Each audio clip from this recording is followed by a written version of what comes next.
മുക്കോടി ദേവന്മാരുടെ സൈന്യാധിപൻ പരമശിവന്റെയും പാർവതീദേവിയുടെയും പുത്രനാണ് സുബ്രഹ്മണ്യൻ. കാർത്തികേയൻ, മുരുകൻ, കുമാരൻ, സ്കന്ദൻ, ഷൺമുഖൻ, വേലായുധൻ, ആണ്ടവൻ, ശരവണൻ എന്നീ പേരുകളിലും സുബ്രഹ്മണ്യ സ്വാമി അറിയപ്പെടാറുണ്ട്. തമിഴ് കടവുൾ, തമിഴരുടെ ദൈവം എന്നൊരു വിശേഷണവും സുബ്രഹ്മണ്യന് ഉണ്ട്.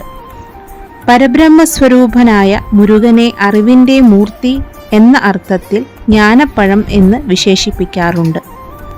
ജ്യോതിഷം രചിച്ചത് സുബ്രഹ്മണ്യനാണെന്ന് വിശ്വസിക്കപ്പെടുന്നു.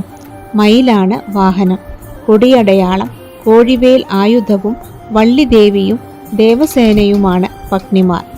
സ്കന്ദപുരാണത്തിൽ മുരുകനെ പ്രധാന ദേവതയായി ചിത്രീകരിച്ചിരിക്കുന്നു. ശൂരപത്മാസുരൻ എന്ന ദുഷ്ടനായ അസുരന്റെ ദുഷ്ടതകൾ സഹിക്കവയ്യാതെ ദേവന്മാരെല്ലാം ദേവാദിദേവനായ മഹാദേവന്റെ മുൻപിൽ ചെന്ന് സങ്കടം ഉണർത്തി. ദേവന്മാരുടെ സങ്കടം കേട്ടറിഞ്ഞ മഹാദേവൻ തൻ്റെ കണ്ണിൽ നിന്നും 6 ദിവ്യ തേജസ്സാർന്ന തീപ്പൊരികൾ സൃഷ്ടിച്ചു. ആ തീപ്പൊരികൾ 6 ചെന്താമരപ്പൂവിൽ വീണു. ഇതറിഞ്ഞ പാർവതീദേവിയായ അമ്മ കാട്ടാറിൻ്റെ തീരത്തുള്ള ശരവണപ്പൊയ്കയിൽ ചെന്ന് നോക്കിയ നേരം ചെന്താമരപ്പൂക്കൾ 6ലും 6 ശിശുബാലകരെ കണ്ടു. ആ ദിവ്യ തേജസ്സോടു കൂടിയ ബാലകരെ കണ്ടയുടനെ പാർവതി മാതാവ് 6 ചെന്താമരപ്പൂവിൽ നിന്നും 6 ബാലകരെയും വാരിപ്പുണർന്ന് മുലപ്പാൽ നൽകി. അതോടെ 6 ശരീരവും ഒന്നായി 6 മുഖ ബാലകനായി എന്നാണ് ശിവരഹസ്യ സംഹിതയായ സ്കന്ദപുരാണത്തിൽ പ്രതിപാദിപ്പിക്കുന്നത്. 18 പുരാണങ്ങളിൽ ശ്രേഷ്ഠം സ്കന്ദപുരാണമായി കണക്കാക്കുന്നു.